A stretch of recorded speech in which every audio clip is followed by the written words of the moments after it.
Welcome to the Erect posture presentation. What I'm presenting today is a resolution you need to make.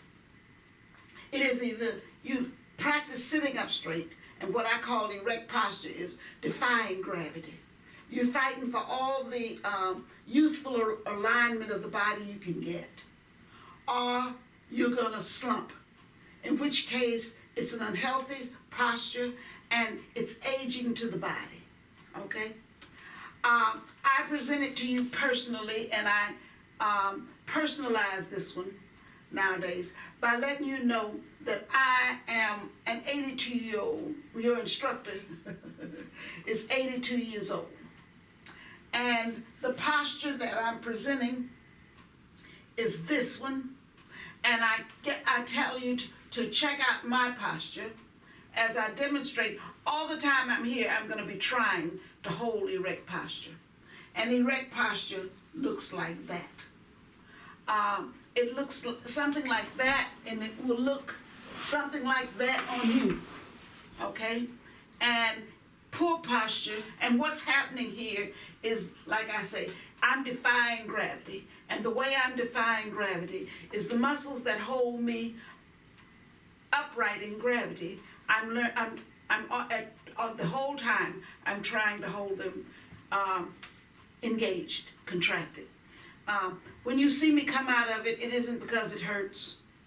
It isn't even because it's tiring. It's that making something a habit is hard. And so I'm trying to make a habit of holding myself erect. And what I'm telling you, this is what we need to learn how to do. Okay? Thank you for joining the class. It's an exercise class. To the person who told you about it, I want to thank them, give them a very special thanks, and I request that you become one of those for me, please. You will be doing a seated exercise. That's what you do. So you should be looking at this on something large. I'm going to tell you early in this one, if you can, put your camera, your phone, put your phone on record and put it at a side from you. You're looking at the TV, okay? You're looking at me on YouTube, and it needs to be something large like a TV. You're looking at me on TV, have your camera looking at you. So you record how you're progressing. I've always found that very useful for me to see what I'm doing. You cannot see it at the same time, but you can see it afterwards. And then watch yourself progress. Put it aside and learn from it. Follow the 7-step postural correction instruction to the end, paying attention to how your body feels. Do as instructed and demonstrated, accept what your body gives while making the contractions as soft as possible. Go by the body's feeling and do what feels good and avoid the painful. There is no gain in pain. Please subscribe, ring the bell, and tell others about it. Like also. Let me tell you, these are the 7 steps that we're going to go through, and they're from the yoga chakras, okay? And you see it inside the body too. This body is a pretty good representation of what erect looks like. Again, I'm constantly trying to give you my example. I feel that the head should have been made a little bit further forward, but the male mannequin won't do it like that. So, but the 3 curves are what you start looking for. I want you to start looking for erect posture. Okay? Make your lifetime goal holding your spine plumb with gravity. That's what I'm doing. That's what I do. Although, see, I haven't been doing this my whole lifetime. and you won't have either. So from now out type lifetime, okay? If you're not reclining, your bony spine has the job of interfacing with gravity. What makes your posture ideal or poor is whether your posture aligns your spine plumb with gravity and passes the test of time pain-free. I talk to people chosen by their posture being more erect than their age group. I have found that some assume their posture to avoid pain without striving for erect posture. If you live with neck, shoulder, and back pain, see if assuming erect posture brings you pain relief by following along. To erect your spine, you have the job of stacking the vertebrae plumb with gravity. The erect posture is taught at 7 levels, starting at your contact with the seat on the chair to the crown of the head. The erect posture is like orthodontics, but better, because correct alignment is attained in the erect posture without individual treatment plan. Everyone needs to contract the same 6 muscles to align the spine. My name is Dr. Gwen. I'm a retired orthodontist, and that's where this is. This is orthodontics flipped over, where I studied to make it like orthodontics, to straighten the body. The interesting thing is it was easier. Like it says, when you do orthodontics, it's individual treatment plan, because everybody's teeth are coming from the same place, from different places. But it doesn't matter. What it turns out is, in the body, we all have the same muscles, we all have the same joints, we all have the same structural basis, and our body all obey the same laws. So the beautiful thing of this is the one instruction I'm giving straightens everybody. You don't have, even though we all start off differently, we still stack. When you go through the 7 steps and you stack your posture, you end up with the same results. Okay, let's start going. First of all, like I said, you've got to learn what it looks like, and it looks the same. That is the definition of how you know when the body is aligned perfectly. It's certain landmarks, but the unfortunate part is the landmarks are all bony. You can't get an x-ray and find them, and so what you have to do is look for the look. You want the 3 curves, right, about equal, with the head behind the body. You want that look, head high and 3 curves, right? So you want it standing or sitting. They're the same. Okay, let's get going. I want to tell you that when you look at people, the reason I tell you that all of it works the same way is because when we stand, we're very different. We stand in all different postures, and the difference comes starting at the pelvis. Some of them tuck the pelvis, and some of them lift their pelvis up, what I call toot. This is ideal, and there's the variations that are all wrong. Now, you can find that in young and old, okay? What the point I'm making here is, in adulthood, by the time you get into adulthood, you've all taken up a different posture. But that erect, the thing that looks good, or that you will find in kids, is that all of them have the lifted chest, the flat back, the head behind the body. In other words, what I'm saying is, you didn't always have bad posture. You took it up later. You learned poor posture, because if you go back and find your pictures when you were this age group, you'll find out more than likely you had just the same posture as they do, which is the lifted chest, flat back, head at the back of the body, all that. Their hips and feet and all that. You notice I don't talk about that, because we can't get that right even in adulthood. All I'm saying is they had the 3 curves. They had the 3 curves. The head was at the back of the body. There was a neck. There's a high chest, wide chest. Nobody has round back. You once had beautiful posture. Now let's start getting it. The first thing is, you're on a chair. This is seated exercise. So get on your chair. The first symbol that we look at is a square. The square is points of contact for the base, and that is 2 feet and 2 ischial tuberosities, your sit bones. There is a thing that we're going to say you must sit with your thigh going downhill.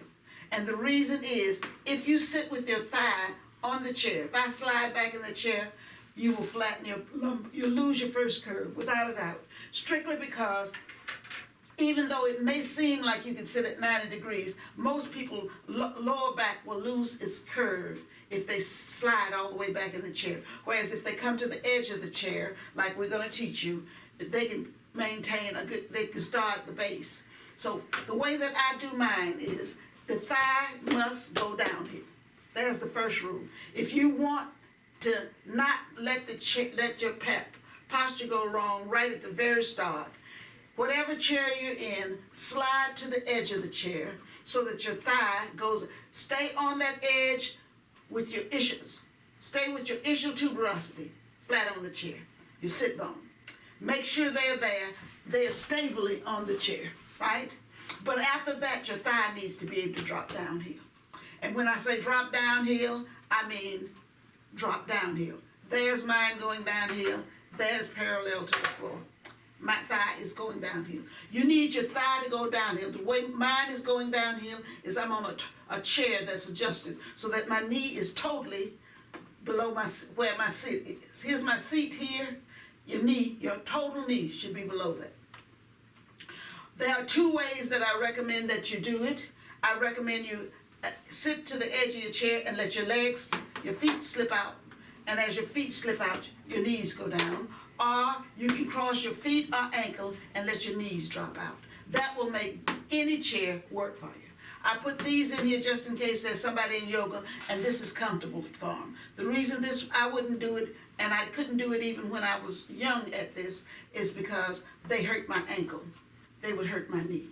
So if you know you're not in pain when you see these, then you're free to do them if that's how you sit. But my suggestion is go like this so that you can practice in chairs. You need to know how to sit up straight in chairs. And the way to do it is extend your feet across your legs. Okay? The next level is the bowl. That's the bowl. It is the ischial tuberosity, the sit bone, has a rocker shape. And you're going to rock on that. And bowl, and it is the anatomical structure that makes the bowl is the pelvis. The pelvis is a bowl, and it holds within it a peritoneal sac, and in that sac there's the liver, the stomach, the large and small intestine. Those are the large organs.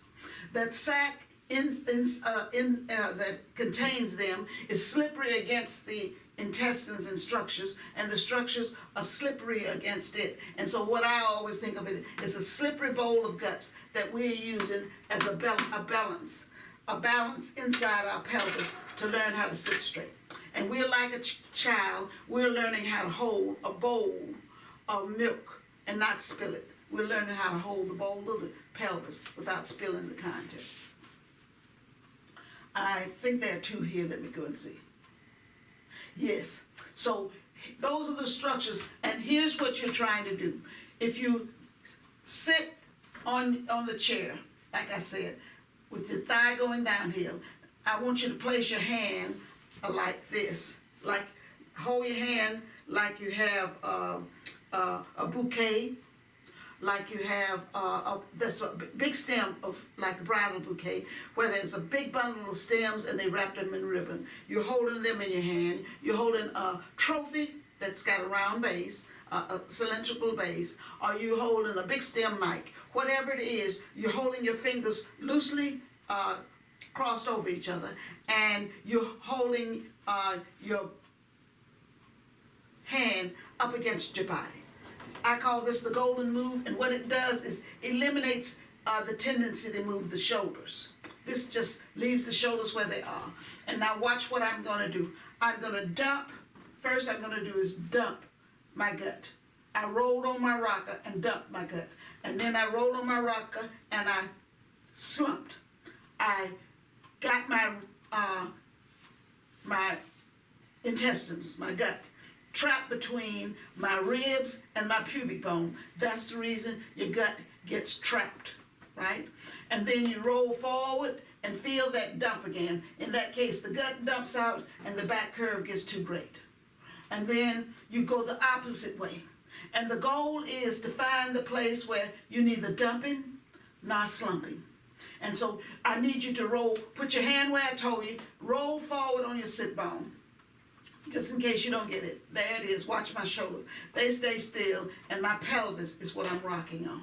It's like I'm rocking on my pelvis. Now, rock down, and you definitely feel your gut caught between your ribs and your pubic bone.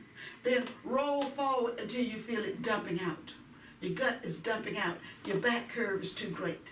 Now, slowly drop off of that and go down till you know you feel the trapping again.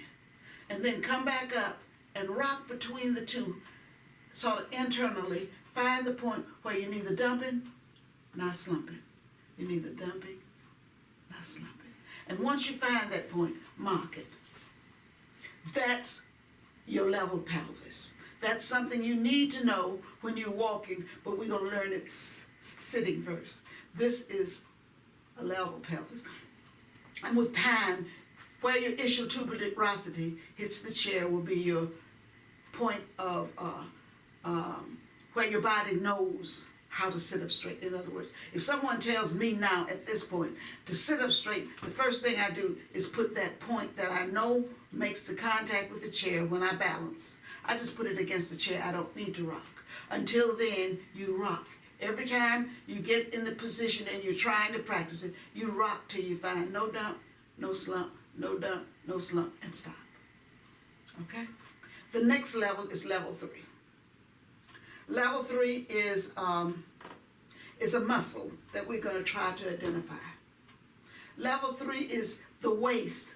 That waist in here where there's no bone, right up in there. Right there where the pelvic bone is gone and the rib is gone and it's a soft waist up until the spine. Right in there.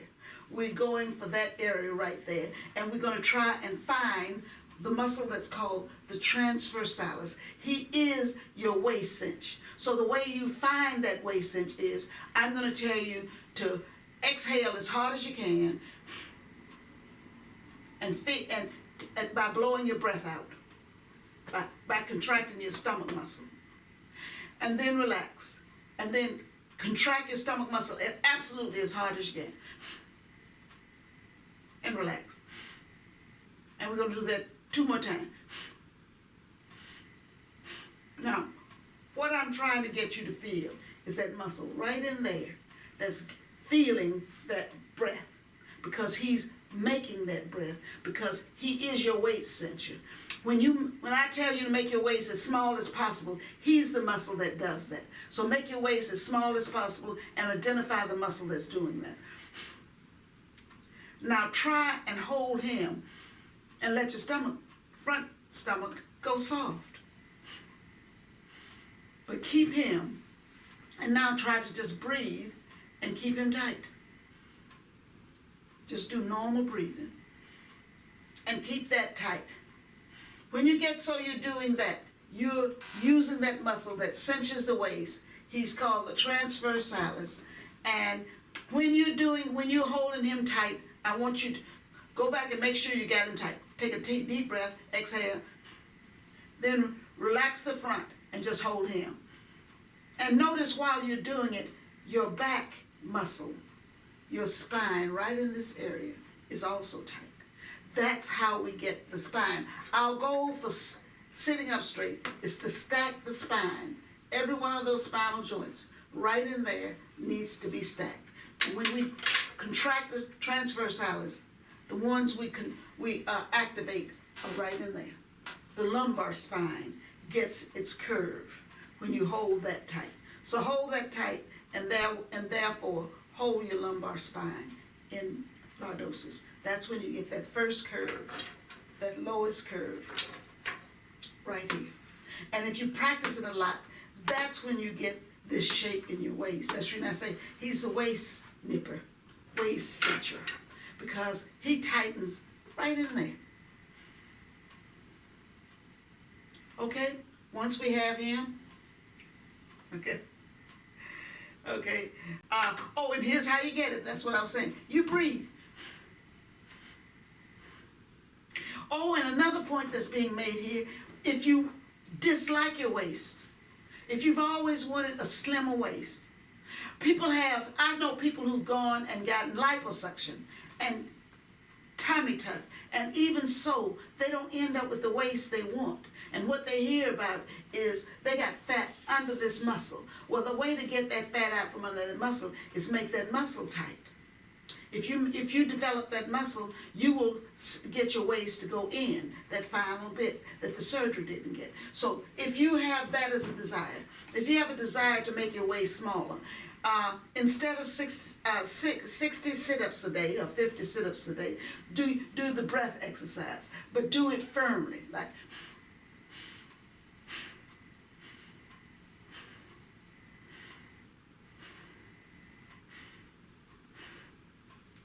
do your breath really hard, 7 times a day. You can do it slowly. I tend to pant them out when I'm sitting up, and I tend to do them slowly when I'm doing it otherwise. But you really should make it slow every time. So it's so like,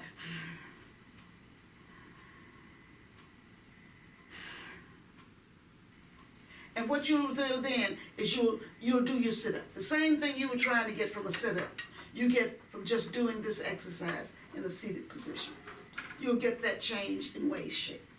Okay, let's keep on going.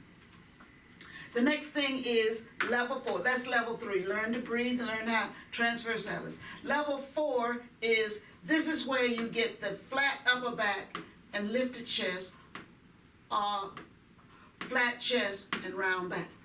Everybody thinks it's the shoulder, but it isn't the shoulder, it's the rib cage. The logo here is 2 triangles. One up, one down.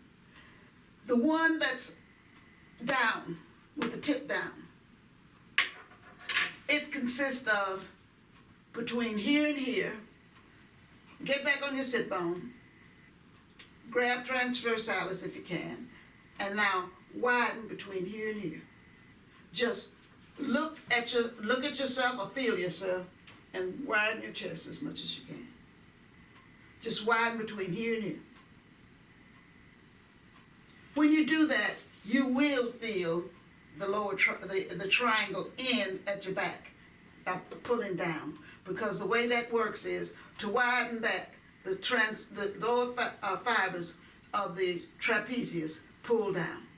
And so that's how it gets to be a triangle. You widen up top, and you have to pull down in the back. That's how the brain sees that. You told it what to do. You told it to do that. And once you told it to do that, it knew that you had to pull down with these muscles right here. And now you feel, if you're conscious of your back, you still got your lower tight. Now you're tight up until here. In other words, you've erected your spine. That's what sitting up straight is, erecting your spine. That's all it is. So you've erected your spine to that point. The next point is, we got another one. You go right here, widen here, just like you widened here. And do both of them at the same time, and you'll find out you've tightened all the way up to your upper back. If you widen here and hold that one tight, you've erected your spine up to your upper neck. Okay? That's what level 4 is. It's widening. The next level is level 5. And level 5 is, most people hate this. This is the site of level 5. I see people who have perfect posture and their head breaks right there. And I think that comes from this. Okay? And so to correct it, it is just roll your head back. Just roll your head back. When you roll your head back, your chest comes up higher, right? And the muscle that does it is over here. He's a serratus posterior superior. And when it shifts your weight back, the posterior inferior also contracts. And what you end up with, now you have to stop here, but what you did was, the logo here was a circle within a circle. The circle within is the windpipe. It's the trachea. right? When your head is forward, your trachea is hanging out. Your chin is not neat here. Your chin is slurred there. When you go back here, you haven't finished the move yet, but what you did was you took your windpipe. This is the head forward. The red is the head forward. At that time, the windpipe and trachea were ahead. And in the back, the muscle that contracts you, that straightens you out, grabs these and pull down and back. And so these points on the spine, those vertebrae, they stick out. And when you roll the head back, they close back. So it's like that. Now hold everything still. Everything's tight, and now you picked up another point of contraction down here, and you stopped right here. That's level 5. Here comes level 6. Level 6 is after you get there, you roll the head forward. It's you here, right? You here, there, and roll the head forward. In other words, keep the neck back, but just roll the head forward. And that's a reflex. You don't have to make that happen. You have to allow that to happen. It was going to happen if you wouldn't have stayed here anytime before you would have done that. All I'm saying is don't let the neck drop. Keep it up and go there. And what that does, when you're young, that makes that angle right there really neat. They call that put the high eye on the horizon, because you here and then you just let your head drop. And it creates your neck. It creates a nice, neat neck. Eye on the horizon. That's number 6. Talking about that angle, that's called the submental cervical angle. And most people like it at 90 to 105. And when your head is out, you lost that. That's, for some people, that is really bad. When the head is way out, that really drops. And see, because that's a short line. See, if you look at that, that skin is supposed to go up like that. When the skin goes up like that, that's like the longest distance. When your head is like that, that's the shortest distance. The shortest distance between 2 points is a straight line, and that's what it turns into. And you let that fat get in there, because you don't have to be fat for that to get in there. That double chin that you hate is your head in that position. Bring your head up and get your angle right. That's the beauty of it. Okay? So that's just showing you how pretty that is. And so this is going over don't push this. There are a lot of people have head forward position, and now this is the newest thing to do to get rid of it. And everybody does it. Well, my question is, if it's working so well, tell me why I know people who've been doing it for years. It has never gotten right. And even if it does, you want that waddle that happens there? That's an ugly thing. When you do this, you know, why would you want it? That is the move. It's this, that, not that. They're not the same. Okay? Okay, let's go. Now that we've done it, we got to practice it. And so what I need you to do is sit on your sit bone. Okay, let's put it all together. Sit on your sit bone, knees going downhill. Just extend your feet, cross your ankles, whatever you got to do. Extend your feet. After you get through, that's level 1. Level 2, get your bowl established. Get rid of the dump or slump. Find your bowl, level your bowl. Next thing, you're going to take a breath. Tighten here and hold it, but let the front go. Okay? Next thing, so we're up to core. Now, widen the 2 areas of the chest. Widen and widen. Widen and widen. We just finished 4. 5 is roll back. 6 is come forward. And 7 is lift up. It's like, feel like you're this sprig right here. That little green sprig. and you don't want your root to come out of the ground. So punch your seat bone, your ischial tuberosity into the chair so you feel firm. And then lift up. Lift up, because there's water up here and it's moving you around, and you're floating, and you're just slightly vibrating in this water. And push down, lift up, vibrate, and breathe slowly. This is the exercise that you do to teach yourself to sit up straight. This is it. This is as hard as the exercise gets. Now, here's the other thing. All of these moves are supposed to be soft. So move up, push down, vibrate, and everything as soft as you possibly can, and still hold the part. Hold the position, but lift up and vibrate and do it softly. Go very softly, and now close your eyes, and we're going to count. We're going to listen to that clock, and you're going to just vibrate and move with the water in all kinds of directions. Move on all levels, and just keep it slowly moving, and stay with the clock. Breathe in and out. Breathe out as many counts as you want to, as you can breathe in the same number. That's all you want to do, is make it non-challenging. But breathe out. If it's 4 counts, it's 4 counts. Breathe in 4 counts. Breathe out 4 counts, and make them soft. And stay inside and see what that feels like.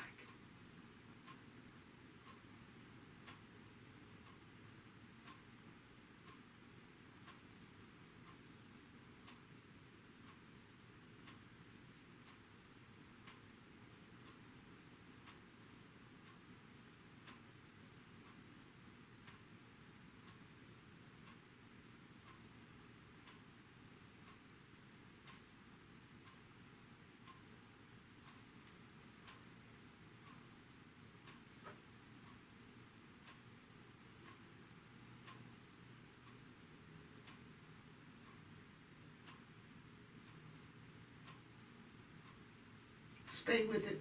And if you came here with pain, or if you have an area of shoulder or neck pain, go and check and see how that area is taking it as you just relax into this. But just make sure you widen your ribs in both areas. Front, on the lower and upper. Keep your neck up. Stretch up. Get tall. Defy gravity. This is defying gravity. Push down in the earth and lift up.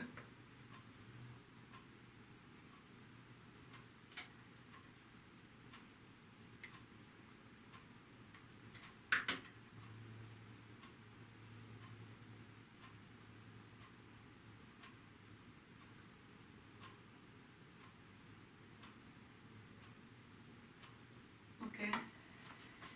That's the exercise that defies gravity. That's what you're practicing. You're practicing making your spine erect. You're practicing not slumping. You've got to make that be a thing you do.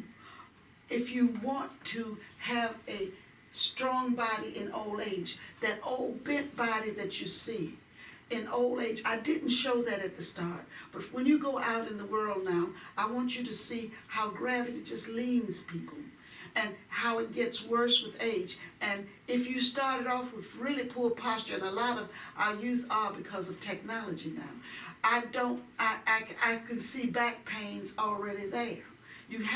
I look at those kids and I say, they gotta hurt.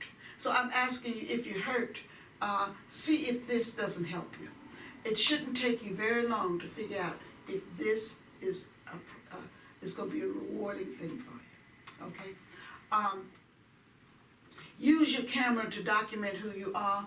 Like I said, you can do it while you're doing the video, and then you can put it on your TV. They call it mirroring. You can go on the web and find out how you make your smart TV and your smart camera link up to show you. So show yourself your own recordings as you're learning to sit up straight. Okay. Record who you are. Take pictures of yourself in your work position. If you work sitting, take pictures of how you sit, right? Take pictures of your side view when you're standing, so you see what I see when I say, "Oh, my Lord, that child needs to learn how to sit up straight or stand up straight." More often, I'm seeing people standing than sitting. So learn what you look like, and it isn't to be disgusting. It's so that you see and then see how fast you change. The fact of it is, if you want to change and you use the knowledge I just showed you, you can get change. Next thing is, one of the changes I expect you to see is your waist getting smaller. Waist-hip ratio should get better. It really should get better. So take a tape measuring of your waist while you hold your waist as tight as possible. Take your waist measurement at the smallest part of your waist. Take your your hip measure at as wide as your hip gets, and then look at the ratio. Your ratio, look up on YouTube waist-hip ratio and see the benefits of that changing. Next thing is, if you have an imbalance, I'm saying that some people will have a scoliosis or a slight one, and if you have a scoliosis, then one side is high, the other side is low. The only one you can address by contraction is the high side. There's nothing you can't with exercise push you can't push that right. You have to contract on that side. And then finally, on one of those pictures, put down your pain, so that you recognize you had them. Put them down there for a month. Document your pain, show it where it is, and then see if you don't do it. See, what I'm saying is, I know people who fight the same pain year after year, and they get another massage, and they do another thing, and then they do another thing, and they fight the same pain. What I'm saying is, watch if your pain is postural. I've given you the secret for losing your pains. So document them, because I expect them to go, but I would like for you to understand, look at your posture that you took at the start, and look at why that pain would go. Okay? Thank you again for coming. Please come again. If you got any pleasant feelings, in other words, instead of pain from your body, if again you've gotten a pleasant sensation, that's what I'm hoping for. I was hoping that in your comments to me, you'll be telling me how it felt good to be that way. Tell me if that's true. Tell me what's going on. If you tell me there's pain, even if you tell me what's good, I don't know you well enough to comment on it.